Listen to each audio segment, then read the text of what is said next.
నమస్తే, welcome to ధూతా media special story. ఆకలిపై దేశాన్ని గెలిపించిన శాస్త్రవేత్త అతను. కరువు కాటకాల నుంచి దేశాన్ని కాపాడిన కృషివలుడు. వైద్య వృత్తిని అఖిల భారత సర్వీసులను కాదని అన్నదాత కోసం నిరంతరం శ్రమించిన శ్రామికుడు. సువిశాల భారతదేశంలో ఏ ఒక్కరూ ఆకలి చావులు చూడొద్దని కంకణం కట్టుకుని హరిత విప్లవం తీసుకొచ్చిన మేధావి. పాడి పంటలే దేశ ప్రగతికి నిజమైన గీటురాలని నమ్మి దేశాన్ని అన్నపూర్ణగా మార్చిన హరిత భగీరథుడు. భారతీయులు తినే ప్రతి గింజపై తన పేరు రాయించుకొని చరిత్రను సుస్థిరం చేసుకున్న హరిత విప్లవ పితామహుడు అతనే మాన్కొంబు సాంబశివన్ స్వామినాథన్ అలియాస్ ఎంఎస్ స్వామినాథన్. తాజాగా దేశ అత్యున్నత పౌర పురస్కారం అందుకున్న ఎంఎస్ స్వామినాథన్ జీవన ప్రస్థానం గురించి ఇవాళ తెలుసుకుందాం. ఎంఎస్ స్వామినాథన్ పూర్తి పేరు మాన్కొంబు సాంబశివన్ స్వామినాథన్. 1925 ఆగస్టు 7వ తేదీన తమిళనాడులోని కుంభకోణంలో జన్మించారు. ఎంఎస్ స్వామినాథన్కు 15 ఏళ్ల వయసున్నప్పుడు ఆయన తండ్రి మరణించారు. దీంతో అప్పటికే అతని కుటుంబం నిర్వహిస్తున్న ఆసుపత్రిని చూసుకునేందుకు ఎంఎస్ స్వామినాథన్ వైద్య విద్యను అభ్యసించాల్సి వచ్చింది. అయితే ఇదే సమయంలో ఆయన పశ్చిమ బెంగాల్లో దారుణ క్షామాన్ని చూసి చలించిపోయారు. దేశంలో ఆకలి బాధతో ఎవరూ చనిపోకూడదని దృఢంగా నిర్ణయించుకున్నారు. దీంతో వైద్య విద్యలో కొనసాగలేని అగ్రికల్చర్ కోర్సు చదవాలని భావించారు. ఈ విషయాన్ని తన కుటుంబానికి తేల్చి చెప్పేశారు. అనంతరం కోయంబత్తూరులోని మద్రాస్ అగ్రికల్చర్ కళాశాలలో ప్రవేశం పొందారు. 1944లో మొదలైన స్వామినాథన్ అగ్రికల్చర్ విద్యా ప్రస్థానం తర్వాత జెనెటిక్స్లోకి పంటలు దిగుబడుల పెరుగుదల వైపు సాగింది. చీడపీడలను తట్టుకుని ఎక్కువ దిగుబడినిచ్చే వంగడాలను తయారు చేసే ప్రయత్నాలు చేపట్టారు. పీజీ పూర్తయిన తర్వాత యూపీఎస్సీ పరీక్షల్లో ఐపీఎస్కు ఎంపికయ్యారు. కానీ ఫెలోషిప్పై హాలాండ్లో వ్యవసాయ విద్యలో ఉన్నత చదువుకు అవకాశం రావడంతో అటువైపే మొగ్గు చూపారు స్వామినాథన్. బంగాళదుంప జన్యు పరిణామంపై పరిశోధన చేశారు. తర్వాత అమెరికాకు వెళ్లి కేంబ్రిడ్జ్ విశ్వవిద్యాలయం నుంచి డాక్టరేట్ చేశారు. స్వామినాథన్ ప్రతిభను మెచ్చి విస్కాన్సిన్ విశ్వవిద్యాలయం ప్రెసిడెంట్ అక్కడి నుంచి మంచి జీతంపై అధ్యాపక పోస్ట్ ఆఫర్ చేశారు. దాన్ని సున్నితంగా స్వామినాథన్ తిరస్కరించారు. ఈ నేపథ్యంలో 1954లో కటక్లోని కేంద్ర వరి పరిశోధనా సంస్థలో చేరారు. అక్కడ కొద్ది రోజులు పరిశోధనలు చేసిన తర్వాత భారతీయ వ్యవసాయ పరిశోధనా సంస్థకు మారారు. నూతన విత్తన వంగడాలపై మరింత సీరియస్గా పరిశోధనలు ప్రారంభించారు. స్వాతంత్ర్యం నాటికి దేశంలో ఏటా 60 లక్షల టన్నుల గోధుమలు మాత్రమే పండేది. విదేశాల నుంచి సరుకు వస్తే గాని భారతీయులు పొట్టనిండని పరిస్థితి.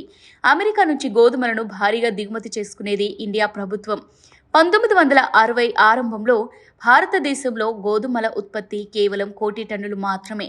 వరి దిగుబడి మరింత దారుణంగా ఉండేది. 1966లో సంభవించిన కరువు కారణంగా అగ్రరాజ్యం అమెరికా నుంచి 1 కోటి టన్నుల గోధుమల్ని దిగుమతి చేసుకోవాల్సి వచ్చింది.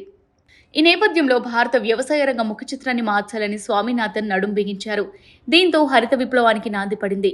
అధిక దిగుబడినిచ్చే వంగడాల తయారీ, ట్రాక్టర్ల లాంటి ఆధునిక పరికరాల వాడకం, సాగునీటి సదుపాయాలు మెరుగుపరచడం, ఎరువులు, పురుగుమందుల వాడకం, సాగు విస్తీర్ణం పెంచడం వంటి అంశాలను టార్గెట్గా పెట్టుకున్నారు. హరిత విప్లవం అమలు కావడంతో 1967-68 నుంచి 1977-78 మధ్య పరిస్థితిలో భారీగా మార్పులు కనిపించాయి. సంప్రదాయ వంగడాలు ఏపుగా సన్నగా పెరిగి గాలికి వాలిపోతూ ఉండేవి. కాస్త తక్కువ ఎత్తుతో దృఢంగా నిలిచి ఎక్కువ దిగుబడినిచ్చే వరి వంగడాలపై ఎంఎస్ స్వామినాథన్ బృందం పరిశోధనలు చేస్తుంది. కొంత సత్ఫలితాలనివ్వడంతో రెట్టించిన ఉత్సాహంతో గోధుమ వరిపై దృష్టి సారించింది స్వామినాథన్ టీం. దీంతో దేశంలో ఆహార ధాన్యాల ఉత్పత్తి గణనీయంగా పెరిగింది. ఇదే సమయంలో అధిక దిగుబడినిచ్చే గోధుమ వంగడాల కోసం పరిశోధనలు ప్రారంభించారు. ఈ క్రమంలో స్వామినాథన్కు అమెరికన్ వ్యవసాయ శాస్త్రవేత్త ఓర్విలే వోగెల్ పరిచయం అయ్యారు. ఆయన అప్పటికే ఓ మరుగుజ్జు గోధుమ వంగడాన్ని అభివృద్ధి చేశారు.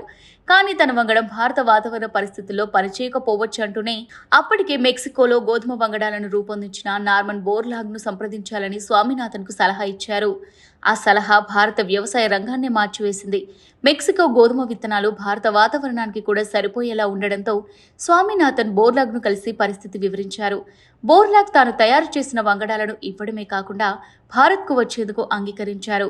అలా 1963లో నార్మన్ బోర్లాగ్ తయారు చేసిన పొట్టి గోధుమ వంగడాలను భారత్లో తయారు చేయడం మొదలుపెట్టారు. ఆ పరిశోధన ప్రయత్నాలు ఫలించి హెక్టారుకు 4.5 టన్నుల దిగుబడి వచ్చింది. 1960కి ముందు హెక్టార్కు 2 టన్నులున్న వరి దిగుబడి సైతం రెట్టింపైంది. హరిత విప్లవ పితామహుడిగా స్వామినాథన్ పేరు ప్రపంచమంతా మార్మోగింది. నార్మన్ బోర్లాగ్ సైతం స్వామినాథన్ సేవలను కొనియాడారు. ఈ ఘనత అంతా స్వామినాథన్కే చెందుతుందని మెక్సికో కోసం తయారు చేసిన ఈ వంగడాల విలువను స్వామినాథన్ గుర్తించుకుంటే ఆసియాలో హరిత విప్లవమే వచ్చి ఉండేది కాదని ప్రశంసించారు. తర్వాత స్వామినాథన్ సారథ్యంలో భారతీయ శాస్త్రవేత్తలు మరిన్ని మేలైన వంగడాలను సృష్టించారు. అయితే హరిత విప్లవం కారణంగా రసాయనాలు, ఎరువుల వాడకం పెరిగి భూసారం తగ్గిందనే విమర్శలు వెల్లువెత్తాయి. ఆ విమర్శలను కూడా స్వామినాథన్ అంగీకరించారు. అంతేకాదు స్థానికంగా ఉండే వంగడాలను కోల్పోవద్దని సూచనలు చేశారు.